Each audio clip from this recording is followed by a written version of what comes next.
സഖാവ് പാലേരി രമേശൻ്റെ വേർപാട് ഞെട്ടിപ്പിക്കുന്നതായിരുന്നു. കുറച്ചു കാലമായി അദ്ദേഹത്തിന് അസുഖം ബാധിച്ച് ചികിത്സയിലായിരുന്നു. രമേശൻ്റെ ഓർമ്മയ്ക്ക് മുമ്പിൽ ആദരാഞ്ജലി അർപ്പിക്കുകയാണ്. നവോത്ഥാന നായകനായിട്ടുള്ള വാഗ്ഭടാനന്ദൻ സ്ഥാപിച്ച ഒരു സ്ഥാപനമാണ് ഊരാളുങ്കൽ ലേബർ കോൺട്രാക്ട് സൊസൈറ്റി. തൊഴിലില്ലായ്മ നാട്ടിലെമ്പാടും വലിയ വിഷമം സൃഷ്ടിച്ചിട്ടുള്ള സാഹചര്യത്തിലാണ് അതിനെ മറികടക്കുന്നതിന് Vagbhatanandan Uralungal labour contract society രൂപീകരിച്ചത്. രമേശൻ്റെ പിതാവായിരുന്നു കുറേ കാലം ഈ സ്ഥാപനത്തെ നയിച്ചിരുന്നത്. ഊരാളുങ്കൽ ലേബർ കോൺട്രാക്ട് സൊസൈറ്റി ഇന്ന് ലോകത്തിലാകെ അറിയപ്പെടുന്ന ഒരു സഹകരണ സംഘമാണ്. അത്ഭുതകരമായിട്ടുള്ള പുരോഗതിയാണ് ഈ സൊസൈറ്റിക്കുണ്ടാക്കിയത്.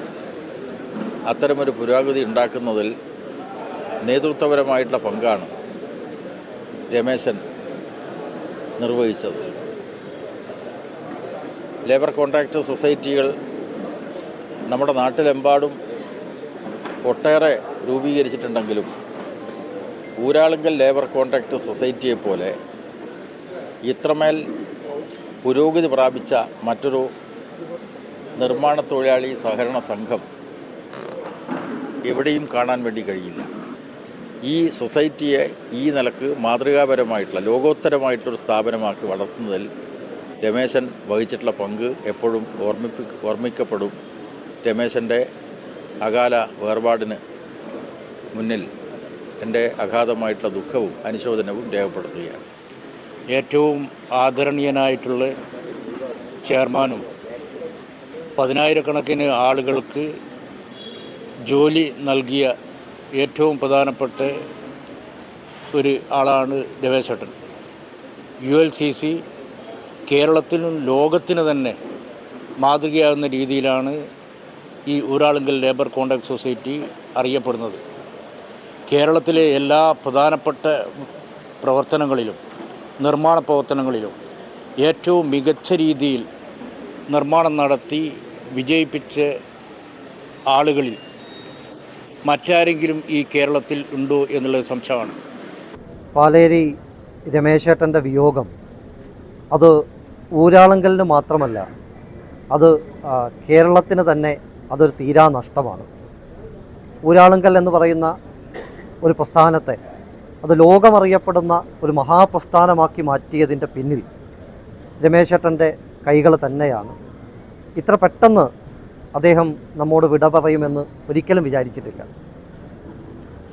രമേശേട്ടനോട് എപ്പോഴും സംസാരിക്കുന്ന സമയത്ത് പല കാര്യങ്ങളും ദേശീയപാതയുടെയും മറ്റും വിഷയങ്ങളൊക്കെ സംസാരിക്കുമ്പോൾ ഞാൻ എപ്പോഴും ചോദിക്കാറുണ്ട്, ഈ ഊരാളുങ്കലിൻ്റെ മുന്നിലൂടെയുള്ള ദേശീയപാത എന്തുകൊണ്ടാണ് നിങ്ങൾ ഏറ്റെടുക്കാഞ്ഞത്? അദ്ദേഹം എപ്പോഴും പറയാറുണ്ട്, അത് വല്ലാത്തൊരു ഞങ്ങൾക്കും ആ കാര്യത്തിൽ വലിയ സങ്കടമുണ്ടെന്ന് അദ്ദേഹം പറയാറുണ്ട്. വലിയൊരു മനുഷ്യസ്നേഹിയായിരുന്നു. അദ്ദേഹത്തോട് എന്തു കാര്യങ്ങളും തുറന്ന് സംസാരിക്കാൻ പറ്റുന്ന, എല്ലാം ആ രീതിയിൽ ഉൾക്കൊള്ളാൻ പറ്റുന്ന വലിയൊരു മനസ്സിൻ്റെ ഉടമയായിരുന്നു രമേശേട്ടൻ എന്ന് പറയുന്നത്. പതിനായിരക്കണക്കിന് ആളുകൾ തൊഴിൽ ചെയ്യുന്ന ഒരു വലിയ സ്ഥാപനത്തെ എത്ര വിദഗ്ധമായാണ്, എത്ര മനോഹരമായാണ് രമേശേട്ടൻ കൈകാര്യം ചെയ്യുന്നത് എന്നുള്ളതാണ്. കാരണം ഊരാളുങ്കലിൻ്റെ ഓരോ ജീവനക്കാർക്കും ഒരു സഹോദര സ്നേഹമായിരുന്നു രമേശേട്ടനോടുണ്ടായിരുന്നത്. എന്തായാലും ഒരു അത്ഭുത പ്രതിഭയെയാണ്, ഒരു മഹാരഥനെയാണ് നമുക്ക് നഷ്ടപ്പെട്ടിട്ടുള്ളത്. അദ്ദേഹത്തിൻ്റെ നിര്യാണത്തിൽ അദ്ദേഹത്തിൻ്റെ കുടുംബത്തോടൊപ്പം ഈ നാടിൻ്റെ ദുഃഖത്തോടൊപ്പം BJPയും പങ്കുചേരുകയാണ്. യഥാർത്ഥത്തിൽ കോഴിക്കോട് ജില്ലയ്ക്കും വടകരക്കും കനത്ത പകരമാണ് രമേശേട്ടൻ്റെ വേർപാടിലൂടെ ഉണ്ടായിട്ടുള്ളത്. ഊരാളുങ്കൽ ലേബർ കോൺട്രാക്ട് സൊസൈറ്റിയെ ലോകോത്തര നിലവാരത്തിലേക്കും അതിന് വൈവിധ്യവൽക്കരിക്കാനും അദ്ദേഹത്തിൻ്റെ ഇടപെടലുകൾ എക്കാലവും സ്മരിക്കപ്പെടും. കാരണം വളരെ ചെറിയ നിലയിൽ തുടങ്ങി വാഗ്ഭടാനന്ദൻ്റെ ആദർശങ്ങൾ ഉൾക്കൊണ്ടുകൊണ്ട് തൻ്റെ അവസാന നിമിഷം വരെ വിവിധ മേഖലകളിലേക്ക് ഈ ലേബർ കോൺട്രാക്ട് പ്രസ്ഥാനത്തെ കൊണ്ടുപോകാൻ വേണ്ടിയുള്ള അതിൻ്റെ നെടും നായകത്വം വഹിച്ച ഒരു അമരക്കാരനായിരുന്നു രമേശ് ചേട്ടൻ. രോഗ ചികിത്സിച്ചു കൊണ്ടിരിക്കുന്ന അവസരത്തിൽ തന്നെയാണ് വയനാട്ടിൽ ദുരന്തമുണ്ടായപ്പോൾ കേവലം ഒരു കോൺട്രാക്ട് വർക്ക് അല്ലെങ്കിൽ മറ്റേതെങ്കിലും സൈബർ സ്ഥാപനങ്ങൾ നടത്തുക എന്നതിലുപരി കേരളത്തിലെ പ്രതിസന്ധികൾ വന്ന എല്ലാ ഘട്ടങ്ങളിലും അവിടെ ULCCയുടെ ഇടപെടൽ വളരെ പ്രധാനപ്പെട്ടതാണ്. അതിലേറ്റവും പ്രധാനപ്പെട്ടതാണ് വയനാട്ടിലെ ദുരന്തഭൂമിയിൽ ULCCയുടെ എല്ലാ ടെക്നോളജിയും അവരുടെ എല്ലാ യന്ത്രങ്ങളും എല്ലാ ഉപകരണങ്ങളും എല്ലാ വാഹനങ്ങളും അവിടെ ദുരിതാശ്വാസ പ്രവർത്തനം രോഗശയ്യയിൽ നിന്ന് തന്നെയാണ് അന്ന് രമേശ് ചേട്ടൻ നേതൃത്വപരമായ പങ്ക് അതിന് കൊടുത്തതും ഞാൻ നേരിട്ട് കണ്ടിട്ടുണ്ട്. അപ്പോൾ എന്ന് പറഞ്ഞാൽ എല്ലാവരെയും കക്ഷി രാഷ്ട്രീയത്തിനെല്ലാം അപ്പുറത്ത് എല്ലാവരെയോടും വളരെ വിനയത്തോടു കൂടി സംസാരിക്കുകയും എല്ലാവരെയും ഉൾക്കൊള്ളുകയും എല്ലാവരെയും സ്ഥാപനമാക്കി അതിനെ വളർത്തിക്കൊണ്ടുവരാനുണ്ടായ ഒരു വല്ലാത്ത വൈദഗ്ധ്യം അദ്ദേഹം കാണിച്ചിട്ടുണ്ട് എന്നത് വളരെ പ്രധാനപ്പെട്ടതാണ്. രമേശ് ചേട്ടൻ്റെ ഏറ്റവും വലിയ പ്രത്യേകത ലോകത്തിലെ തന്നെ ഏറ്റവും വലിയൊരു സഹകരണ സംഘം ഉണ്ടാക്കുകയും ഏറ്റവും സാധാരണക്കാരായ ആയിരക്കണക്കിന് ആളുകൾക്ക് ജോലി കൊടുക്കുന്നത് മാത്രമല്ല, ഈ ഏറ്റവും താഴേക്കടയിലുള്ള ഒരാൾ സൊസൈറ്റിയിൽ കയറി ചെന്നാൽ പോലും അയാളെ സ്വീകരിക്കാനും സംസാരിക്കാനും അയാളെ പ്രശ്നങ്ങൾ മനസ്സിലാക്കാനും രമേശ് ചേട്ടൻ കാണിക്കുന്നത് ഒരു വൈഭവം മറ്റ് ഒരു മാനേജ്മെൻറ്റ് വിദഗ്ധന്മാരും കാണിക്കാത്തതാണ്. രമേശ് ചേട്ടൻ ഈ യൂരാളുകൾ ലേബർ കോൺട്രാക്ട് സൊസൈറ്റി അവസാനത്തെ തൊഴിലാളിയും അവസാനത്തെ ആളുകളുമായും ഏറ്റവും അടുത്ത സൗഹൃദം ബന്ധം പുലർത്തിയ ഒരാളാണ്. ഇങ്ങനെ ഒരാളെ ഈ സൊസൈറ്റിക്കോ ഈ നാടിനോ ഭാവിയിൽ ഉണ്ടാവില്ല. ഈ രമേശ് ചേട്ടൻ്റെ വേർപാട് അങ്ങേയറ്റം ദുഃഖകരമാണ്. രമേശ് ചേട്ടൻ്റെ വിടവ് നികത്തി സൊസൈറ്റിക്ക് ഇനി മുന്നോട്ട് പോകാൻ കഴിയട്ടെ എന്ന് മാത്രമാണ് എനിക്കുള്ളൊരാഗ്രഹം. രമേശ് ചേട്ടൻ എന്ന് പറഞ്ഞാൽ നമ്മൾ അദ്ദേഹത്തെ തേടിയെത്തുന്ന ആളുകൾക്ക് ഒരു സാന്ത്വനം പകരുന്നൊരു മനുഷ്യൻ. എപ്പോഴും നോക്കിയാലും ആ മുഖത്തൊരു ചിരിയുണ്ടാകും. തന്നെ തേടി ആര് വന്നാലും അവരെ ഹൃദയം കൊണ്ട് ചേർത്ത് പിടിക്കുകയും കാര്യങ്ങൾ കേൾക്കുക എന്നതാണ് അദ്ദേഹത്തിൻ്റെ ഏറ്റവും വലിയ ഗുണം. അടുത്ത് ചെന്ന് കാര്യങ്ങൾ പറയുമ്പോൾ അത് കേൾക്കും, അതിനൊരു മറുപടി ഉണ്ടാകും. തീർച്ചയായും വടകരയുടെ കാര്യത്തിൽ പറയുകയാണെങ്കിൽ നമ്മുടെ നാഷണൽ ഹൈവേ ആയിട്ട് ബന്ധപ്പെട്ട വിഷയങ്ങളിൽ വടകര രണ്ടായി മുറിയുമെന്നും നീയൊക്കെ ഉറങ്ങിക്കിടക്കുകയാണെന്ന് ചോദിച്ചൊരു ഘട്ടമുണ്ടായിരുന്നു. അതിനുശേഷമായിരുന്നു വടകര ഈ തൂണിന്മേൽ പാത എന്ന ആശയം അദ്ദേഹത്തിൽ നിന്നാണ് ഞങ്ങൾക്ക് ഉണ്ടായത്.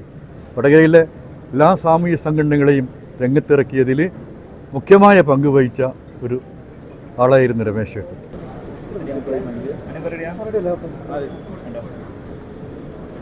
പാലേരി രമേശ് ചേട്ടൻ്റെ വിടവാങ്ങൽ കേരളത്തിലെ സഹകരണ പ്രസ്ഥാനത്തെ അനാഥമാക്കിയിരിക്കുന്നു എന്നതാണ് യാഥാർത്ഥ്യം. കേരളത്തിലെ ഒരു ഗ്രാമീണ മേഖലയിൽ നിന്ന് തൊഴിലാളികളുടെ ഒരു സഹകരണ പ്രസ്ഥാനം കെട്ടിപ്പടുത്ത് ലോക നിലവാരത്തിലേക്ക് അതിനെ ഉയർത്തുകയും ലോകത്തെ മുഴുവൻ അറിയപ്പെടുന്ന ഒരു സഹകരണ സ്ഥാപനമാക്കി വളർത്തിയെടുക്കുകയും ചെയ്തത് രമേശ് ചേട്ടൻ്റെ ദീർഘവീക്ഷണവും ഭാവനാപൂർണമായ സമീപനവും സമർപ്പിതമായ മനസ്സും എല്ലാവരുമായി നല്ല ബന്ധം കാത്തു സൂക്ഷിച്ചു വന്ന വിനയവും ലാളിത്യവും ഇതിൻ്റെ എല്ലാം ഒരു പ്രതീകമായിരുന്നു പാലേരി രമേശ് ചേട്ടൻ. ഇന്ത്യൻ സഹകരണ പ്രസ്ഥാനത്തിൻ്റെ ഐതിഹാസികമായ ഒരു അവതാരമായിരുന്നു അദ്ദേഹം. പാലേരി രമേശ് ചേട്ടൻ എന്ന് പറയുമ്പോൾ അത് വടകരക്കാരെ സംബന്ധിച്ചിടത്തോളം ഒരു വല്ലാത്തൊരു വികാരമാണ്. അദ്ദേഹത്തിൻ്റെ പെരുമാറ്റം അദ്ദേഹവുമായി ബന്ധമുള്ള ആളുകൾക്ക് അദ്ദേഹം എന്തായിരുന്നു എന്ന് അവതരിപ്പിക്കാൻ പ്രയാസമാണ്. അത്രയേറെ നിഷ്കളങ്കമായ പെരുമാറ്റവും മാന്യമായ രീതിയിലുള്ള ഇടപെടലും അത് മറക്കാനാവാത്ത ഒരനുഭവമാണ്. ഞാനുമായി ദീർഘകാലത്തെ ബന്ധമുണ്ട്. ആ ബന്ധത്തിൽ രാഷ്ട്രീയമായ അഭിപ്രായ വ്യത്യാസങ്ങളെക്കുറിച്ച് ഒരിക്കൽ പോലും എന്തെങ്കിലും ഒരു കാര്യം എൻ്റെ അനുഭവത്തിൽ ഉണ്ടായിട്ടില്ല. അദ്ദേഹം അങ്ങനെ രാഷ്ട്രീയ വേർതിരിവുകളെക്കുറിച്ച് ഞങ്ങളുടെ അടുത്തൊന്നും ഒരിക്കലും അദ്ദേഹം അങ്ങനെ ഒരു സമീപനം സ്വീകരിച്ചിട്ടില്ല. എല്ലാവർക്കും ആശ്രയിക്കാവുന്ന രൂപത്തിൽ എല്ലാ വിഷയങ്ങളിലും വളരെ ഏത് പ്രയാസങ്ങളും ഏത് പ്രശ്നങ്ങളിലും നമുക്കൊപ്പം ചേർന്ന് നിൽക്കുന്ന, നമുക്കൊരു സത്യം പറഞ്ഞാൽ ഒരു അഭയമായി പലപ്പോഴും പല വിഷയങ്ങളിലും പ്രയാസപ്പെടുന്നവരെ, ബുദ്ധിമുട്ടുന്നവരെയൊക്കെ നെഞ്ചോട് ചേർത്ത് പിടിക്കുന്ന കാര്യത്തിൽ വലിയ മാതൃക അദ്ദേഹം കാണിച്ചിട്ടുണ്ട്. അതിനൊരുപാട് ഉദാഹരണങ്ങൾ അദ്ദേഹത്തിൻ്റെ ജീവിതകാലത്ത് അയാൾ അടയാളപ്പെടുത്തിയിട്ടുണ്ട്. അദ്ദേഹം ഇത്ര പെട്ടെന്ന് നമുക്കിതൊരു ഒരു ഒരു വല്ലാത്ത വേദനയാണ്. രമേശ് ചേട്ടൻ അങ്ങനെ ഒരു ഒരു ഒരു ഒരു ഇല്ല എന്നുള്ളത് വിശ്വസിക്കാൻ സാധ്യമാകാത്ത ഒരു സാഹചര്യമുണ്ട്. വളരെ ഊരാളുങ്കൽ സൊസൈറ്റിയുടെ വളർച്ചയ്ക്ക് ഏറ്റവും കൂടുതൽ പങ്ക് വഹിച്ച അതായത് അദ്ദേഹത്തിൻ്റെ ആ സമീപനമാണ്, അദ്ദേഹത്തിൻ്റെ ആ ഒരു ഇടപെടലാണ്, അദ്ദേഹത്തിൻ്റെ വിനയം.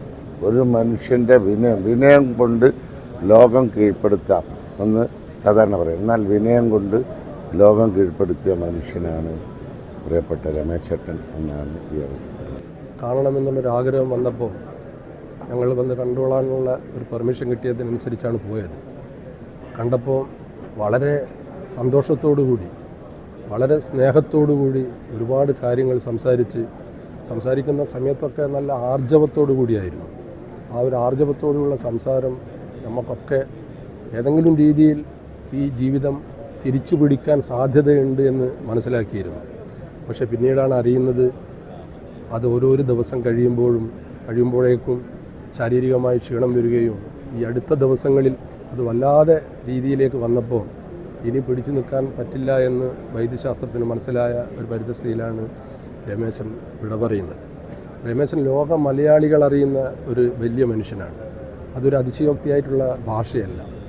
ലോകത്തെവിടെ മലയാളികളുണ്ടെങ്കിലും രമേശൻ അറിയാം. ഒരു തലക്കനമില്ലാത്ത എല്ലാ ആളുകളെയും ഒരുപോലെ കാണുന്ന സമചിത്തതയുള്ള ഇത്രയും സ്നേഹനിർഭരനായ ഒരു വ്യക്തിയെ നമുക്ക് കാണാൻ പറ്റില്ല. പലപ്പോഴും മരണാനന്തരം പറയുന്ന ഒരു വാക്കുണ്ട്, ആ വിടവ് നികത്താനാവില്ല, അല്ലെങ്കിൽ ആ വ്യക്തിക്ക് പകരം ആ വ്യക്തിയല്ലാതെ മറ്റൊരാൾക്കാവില്ല എന്ന് പറയുന്നുണ്ടെങ്കിലും ഇത് അക്ഷരാർത്ഥത്തിൽ രമേശന് പകരം വെക്കാൻ രമേശനല്ലാതെ മറ്റൊരാളില്ല എന്നതാണ് വസ്തുത.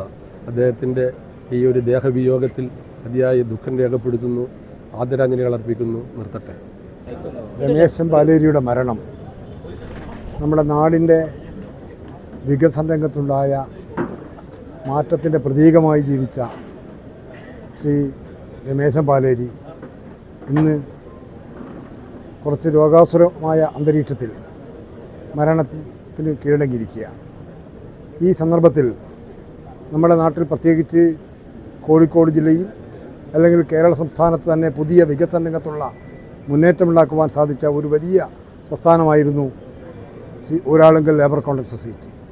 ആ സൊസൈറ്റിയുടെ ഒരു 10-30 വർഷക്കാലത്തെ അതിൻ്റെ നേതൃത്വം മുമ്പോട്ട് പോയ ശ്രീ രമേശൻ പാലേരിയുടെ ജീവിതം ധന്യമായ ഒരു മുഹൂർത്തമായിരുന്നു കഴിഞ്ഞ അവസാന കാലം.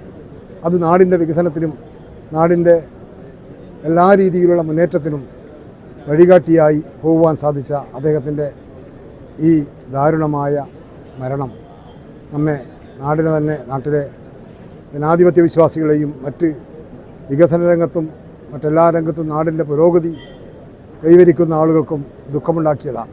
ഈ നാട്ടിൻ്റെ എല്ലാ ദൈനംദിന മേഖലകളിലും ആളുകളെ സഹായിക്കുവാനും അതുപോലെ കുടുംബങ്ങളെ സഹായിക്കുവാനുമൊക്കെ ദീപ്തമായ അദ്ദേഹത്തിൻ്റെ ആ ഓർമ്മയ്ക്ക് മുമ്പിൽ എൻ്റെ ശിരസ് വഹിച്ചുകൊണ്ട് ഞാൻ അവസാനിപ്പിക്കുന്നു ചെയ്യുന്നു. ഏതൊരു വിഷയത്തിനെ രമേശ് ചേട്ടനെ സമീപിച്ചാലും സൗമ്യതയോടുകൂടെ തന്നെ ഒരു ചെറുപുഞ്ചിരിയായി സ്വീകരിച്ച് ഏത് പ്രതിസന്ധി ഘട്ടത്തിൽ പോയി കാര്യങ്ങൾ പറഞ്ഞു കഴിഞ്ഞാലും നമുക്ക് പരിഹരിക്കാം, ചെയ്യാവുന്നത് വേണ്ട രീതിയിലേക്ക് ചെയ്യാമെന്ന് പറഞ്ഞുകൊണ്ട് ഒരു 5 വർഷക്കാലം ഒരു അധ്യക്ഷ സ്ഥാനത്തിരുന്ന എനിക്ക് വടകര ഇന്ന് കാണുന്ന രീതിയിലേക്കുള്ള വികസന പ്രവർത്തനങ്ങൾ പൂർത്തീകരിക്കുവാൻ ഏറ്റവും നല്ല പിന്തുണയും പ്രചോദനവും തന്ന ആ ഒരു വലിയ മനുഷ്യൻ്റെ വിയോഗ വാർത്ത രാവിലെ അറിഞ്ഞത് മുതൽ വലിയ ഞെട്ടലായിരുന്നു. എന്തായാലും രമേശ് ചേട്ടനെ സ്നേഹിക്കുന്ന ഈ കേരളക്കരയിലെയും ലോകത്തിൻ്റെയും നാനാഭാഗങ്ങളിലുള്ള ആളുകൾക്ക് വലിയൊരു പ്രയാസവും വേദനയും ഉളവാക്കുന്ന രീതിയിലേക്കാണ് നമ്മൾ എല്ലാവരും മരണവാർത്ത അറിഞ്ഞിട്ടുണ്ടായിരുന്നത്. എന്തായാലും ഓഗസ്റ്റ് മാസത്തിൽ തിരിച്ചു വരും, അത്രയും നല്ല രീതിയിലേക്ക് ഭേദപ്പെട്ട് വരുന്നുണ്ട് എന്നുള്ള ഒരു വാർത്തയാണ് 1.5 ആഴ്ച മുമ്പേ അറിഞ്ഞിട്ടുള്ളത്. നമുക്കിപ്പം പൂർത്തീകരിക്കാൻ പോകുന്ന സ്റ്റേഡിയത്തിൻ്റെ അതിൻ്റെ ഉദ്ഘാടന ചടങ്ങും കാര്യങ്ങളും അന്വേഷിച്ചുകൊണ്ടും ഒരാഴ്ച മുമ്പേ രമേശ് ചേട്ടൻ്റെ വിളിയുണ്ടായിരുന്നു. നമ്മൾ ഏത് രീതിയിലേക്കാണ് ഉദ്ഘാടന ചടങ്ങും മറ്റും കൊണ്ടുപോകുന്നതെന്നുള്ള രീതിയിലേക്ക്. എന്നെ സംബന്ധിച്ചിടത്തോളം എനിക്കും പ്രിയപ്പെട്ട രമേശ് ചേട്ടൻ്റെയും സ്വപ്ന പദ്ധതി എന്നുള്ള രീതിയിൽ തന്നെ ആ ഒരു സ്റ്റേഡിയം ഏകദേശം അന്തിമഘട്ടത്തിൽ ആണുള്ളത്. ആ ഒരു സമയം വരെയെങ്കിലും കിട്ടും, അല്ലെങ്കിൽ ഒരു ഓഗസ്റ്റ് മാസത്തോടു കൂടെ തന്നെ നാട്ടിലേക്ക് വരുന്നുണ്ട്. നമുക്ക് സെപ്റ്റംബർ ഒക്ടോബർ എന്ന രീതിയിലേക്ക് നമുക്കതിൻ്റെ ആലോചന തുടങ്ങാമെന്ന് പറഞ്ഞ് അവസാനിപ്പിച്ച് ഏകദേശം ഒരാഴ്ച പിന്നിട്ടിരിക്കുന്ന ഇന്നത്തെ ദിവസമാണ് ഇങ്ങനെയൊരു വിവരം അറിഞ്ഞിട്ടുള്ളത്. നമുക്കാർക്കും തന്നെ നികത്താൻ പറ്റാത്തൊരു വലിയ വിടവായിട്ട് രമേശ് ചേട്ടൻ നമ്മളെല്ലാം വിട്ടുപോയിരിക്കുകയാണ്. അത് ഉൾക്കൊള്ളാൻ പറ്റാത്ത രീതിയിലേക്ക് ഞാനായാലും നമ്മളെപ്പോലുള്ള എല്ലാവരായാലും വല്ലാത്ത ഒരു വേദനയോടുകൂടെ തന്നെ നമുക്ക് ആ വിടവ് നികത്തിക്കൊണ്ട് എല്ലാവർക്കും രമേശ് ചേട്ടൻ മാതൃകയാക്കി തന്ന അദ്ദേഹത്തിൻ്റെ സൗമ്യതയും ആ ചെറുപുഞ്ചിരിയോടുകൂടെ നമ്മളെല്ലാവരെയും സ്വീകരിക്കുന്ന കാര്യങ്ങളൊക്കെ തന്നെ നമുക്കിനി അവർക്ക് കൊടുക്കാനുള്ള കാര്യം എന്നുള്ള രീതിയിലേക്ക് അതൊക്കെ തന്നെ ഏറ്റെടുത്തുകൊണ്ട് മുമ്പോട്ടേക്ക് പോകാമെന്ന് മാത്രമേ ഈ ഒരു അവസരത്തിൽ സൂചിപ്പിക്കാനുള്ളൂ.